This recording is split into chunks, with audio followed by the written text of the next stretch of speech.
सर्वप्रथम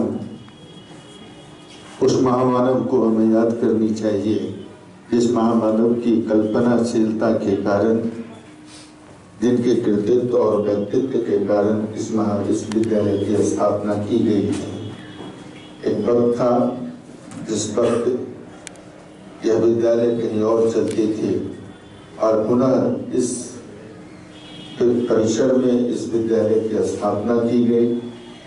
कई लोग इसमें लगे थे और उसमें जो सबसे आगे जो लोग निकले उस महामानव मनोहर लाल जी को श्रद्धा सुमन अर्पित करते हुए आज के इस अभ्यास शिक्षण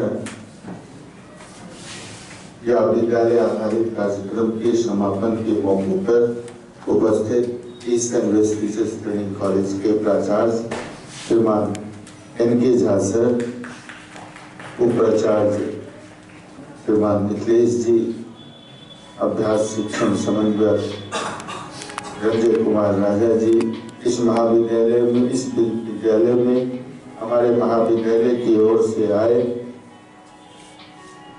पर्यवेक्षक श्री अभय कुमार मनोज जी, साथ ही साथ जब से इस eastern west teachers training college की स्थापना हुई है उस दिन से लेकर आज तक जब भी बीएड प्रशिक्षु का प्रशिक्षण का कार्य हुआ है तो मनोहर उच्च विद्यालय में हर वक्त शुरुआती दौर से भेजा जा रहा है और इत्तेफाक भी इतना अच्छा है कि हर वर्ष हम इस समापन समारोह में यहाँ उपस्थित होते हैं। खास करके श्रीमान मोहन कांत झा सर का भी स्वागत हम अपनी ओर से करते हैं कि चूंकि आपका सानिध्य और आशीर्वाद हमेशा हमारे महाविद्यालय को और हमारे प्रशिक्षुओं को और खास करके आपकी संवेदनशीलता सहरसा के आने वाले भविष्यों के प्रति भी बहुत संवेदनशील रहते हैं। साथ ही साथ क्योंकि जैसा अभी बताया गया कि जो हमारे यहाँ से जो प्रशिक्षु आए थे वो जिनके निर्देशन में काम किए, श्रीमान दीपक सर का भी स्वागत है, श्रीमान सनोज जी का, वैद्यनाथ जी का, ध्रुव जी का, और वो एक ऐसा शख्सियत जिस शख्सियत के बिना कल्पना नहीं की जा सकती है किसी भी महाविद्यालय, विद्यालय, परिवार या सिस्टम का। एक ऐसा व्यक्ति भी इस कार्यक्रम में उपस्थित है, वो कार्यक्रमों में उपेक्षित हैं, लेकिन कहीं न कहीं हमारे भाषण का एक अंश होता है। उस अंश में उनका नाम आप आज से 3 साल पहले का मुझे याद है कि हम एक बार बाहर के बरामदे पे एक भाषण दे रहा था जो अभी तक में 50,000 या 1 लाख लोगों ने उस भाषण को फेसबुक के माध्यम से देखा है। उस भाषण में भी मैंने उस वक्त उस व्यक्ति का नाम लिया था। एक बार जोरदार ताली दरोगी जी के लिए। एक ऐसा स्तंभ कहा जाता है कि सबसे नीचे का जो पार्ट होता है वो स्तंभ होता है। किसी भी बिल्डिंग ब्लॉक जब बनाते हैं तो उसकी जड़ें जितनी अंदर मजबूत होता है वो बिल्डिंग उतना मजबूत होता है। और किसी भी विद्यालय और महाविद्यालय का जो 4th ग्रेड होता है जिसके बगैर आप कोई एक विद्यालय की कल्पना नहीं कर सकते हैं। प्राचार्य हो या प्रभारी हो काम चल जाएगा, लेकिन यदि आपके महाविद्यालय और विद्यालय में यदि प्यून ना हो, किरानी जनी हो, तो आपका सारा सिस्टम चौक हो जाता है। आज प्रशिक्षण का यह कार्यक्रम है। क्योंकि प्रथम वर्ष में सिर्फ और सिर्फ इन्हें ऑब्जर्वेशन के लिए भेजा जाता है, इन्हें पढ़ाने का कार्य हम लोगों की तरफ से नहीं मिलता है कि आप वहां जाकर पढ़ाएं, बल्कि प्रथम वर्ष में आप जाएं और जाने के बाद वहां के जो शिक्षक पढ़ाते हैं उसको ऑब्जर्व करके लाएं। उसके लिए हम लोगों ने ऐसी व्यवस्था की है कि इन लोगों को कुछ कॉपी दिया है जो रिपोर्ट अभी हम लोगों को वहाँ सबमिट करेंगे कि हमने विद्यालय जब गया तो विद्यालय की व्यवस्थाएं कैसे थी, कौन सर पढ़ा रहे थे, क्या पढ़ा रहे थे, उन्होंने पढ़ाने के वक्त किन किन कौशलों का प्रयोग किया, क्या पाठ्य की शुरू करने से पहले प्रस्तावना पर जोर दिया या नहीं दिया। क्योंकि प्रस्तावना वही होता है जो आपकी शुरुआत होती है। जिस तरीके से अभी हमने आया इस कार्यक्रम की प्रस्तावना एनसीसी के इन कैडेटों के द्वारा दी गई कि आपका हम खैर मकदम करते हैं, हम आपका वेलकम करते हैं, और आपने अपने ताली के गड़गड़ाहटों से हमारा आगमन अपने विद्यालय में किया।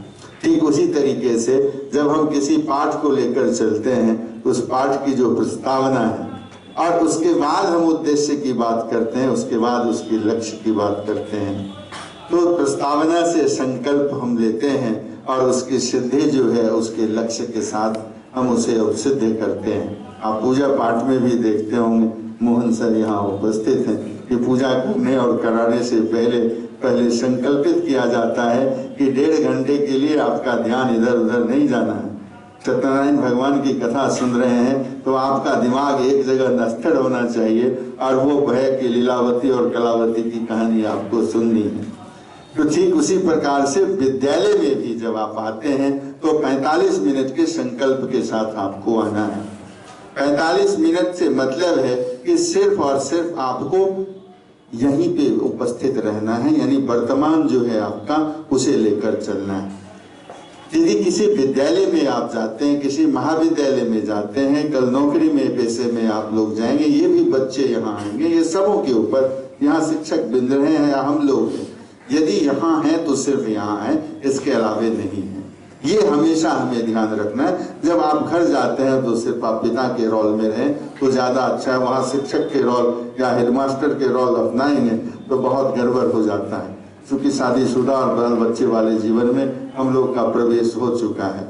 इसलिए वहाँ तो वर्तमान से मतलब, और आप अपने निजी स्वार्थ के लिए विद्यालय के परिसर का प्रयोग ना करें, महाविद्यालय के परिसर का प्रयोग ना करें। निजी से मतलब है कि आप यहाँ यदि आते हैं, इस विद्यालय में आप हैं, तो 10 से 5 की जो आपने निर्धारित जो कसम खाई है, जो संकल्प लिया है इस प्रोफेशन में आने से, तो इस दरमियान आपको यहाँ उपस्थित रहना है। और पहले तो उपस्थित रहना, और उपस्थित रहने के बाद आपको अपने कर्तव्य के प्रति भी निष्ठावान रहना है कि हमें किस काम के लिए यहाँ भेजा गया है। यदि आप एक शिक्षक, जितने भी लोग यहाँ शिक्षक हैं, जो निष्ठावान नहीं होंगे, या यदि मैं निष्ठावान नहीं होऊंगा, तो Newton third law of motion क्या कहता है? 9th 10th के बच्चे हैं इसमें। न्यूटन की गति का तीसरा नियम क्या कहता है? कोई आप लोग को नहीं, उन लोगों को बताओ। 2 अनियन क्रिया द्वारा पहली वस्तु का दूसरी वस्तु को लगाने का बल और दूसरी वस्तु के बराबर होता है, उसे न्यूटन का तीसरा नियम कहते हैं। प्रत्येक क्रिया के बराबर। हाँ, every action is equal to opposite reaction. यानी जैसा एक चाटा मारोगे दीवार में, तुमको भी वो उतना ही जोर से मारेगा। सिमिलरली वही है इस जीवन में, यही है इस वर्तमान में, कि यदि हम यहाँ पे कोई शिक्षक यदि हम बढ़िया से पढ़ाएंगे तो उसका जो है प्रतिफल दूसरे रूप में हमें मिलना है। इसलिए हमें इस चीज का हमेशा ध्यान रखना है। आप यदि छात्र हैं, क्योंकि इधर आप के आगे ये लोग भी अभी छात्र अध्यापक हैं, अध्यापक नहीं बने हैं, कि यदि आप बढ़िया से पढ़ेंगे तो इसका बहुत जल्दी फल मिलने वाला है। वो जो है जिसे वार्षिक परीक्षा कहते हैं, आपके मेहनत का प्रतिफल आपके वार्षिक परीक्षा में मिलने वाला है। और हम लोगों का जो प्रतिफल है, जो हम लोग शिक्षण कार्य के लिए आए, इसका प्रतिफल ऊपर वाले के हाथ में है। कि आज यदि हम आपके साथ यदि गुनाह करेंगे, आपको नहीं पढ़ाना भी अपने आप में गुनाह है, तो मेरा बेटा भी नहीं पढ़ेगा। ये सीधा इक्वल टू अपोजिट रिएक्शन है। इसलिए आपको यह हमेशा ध्यान रखने की जरूरत है। और प्रतिफल के लिए हम लोग एक कहावत भी कहते हैं कि साल भर खाया मालपुआ और अघन में पूछता है कितना हुआ। ये वही अघन की बात है कि अघन का महीना चल रहा है, कि साल भर खा लिया मालपुआ, यदि अच्छे से खाया तो शरीर में ताकत होगा, यदि नहीं खाया तो सब खत्म। अब ये खाना नहीं खाते तो खाने पे भी ध्यान दीजिए। तो